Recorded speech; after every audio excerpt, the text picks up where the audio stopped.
Bag, ladies bag, তারপর meeting file folder, side carry bag, খুব সুন্দর একটা কালার, ব্লু কালারের মধ্যে, এবং কম্বিনেশন লক দেওয়া, পাসওয়ার্ড লক। ভাই অন্য জায়গায় তো কম্বিনেশন লক এখানে 3টা দেখতাম, কিন্তু এখানে এখানে 2টা। দুইটা, এটা আমরা চায়না থেকে আনছি, এটা দুইটা আর কি। এগুলোর এইটার প্রাইস, এটা আমরা একটা এখন চলতেছে, আমাদের সেলস ডিসকাউন্ট চলতেছে, এটা 3000 টাকা করে পড়বে।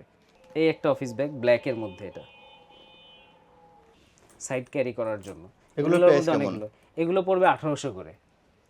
1800। হ্যাঁ, তারপর আমাদের মধ্যে আরেকটা ব্যাগ আছে, এটা বাইকারের ব্যাগ, যেটা বাইকাররা ক্যারি করার জন্য। এটা চেস্টে এভাবে ক্যারি করতে পারবে, খুব ইজি এবং ক্যারি করা। এই সবগুলোর কি গ্যারান্টি আছে যে এগুলো ব্যাগগুলো দেখাচ্ছেন? সবগুলোর এবং সবগুলোর সাথে লেদারের ট্যাগ ঝুলানো আছে, যে লেদার এবং লেদারের ট্যাগ ঝুলানো আছে সবগুলো ব্যাগের সাথে। এটা পড়বে 1500 করে। এটার কয়েকটা কালার আছে, গ্রিন কালার, ব্ল্যাক কালার এবং এই কালারটা, সব ডাইসের।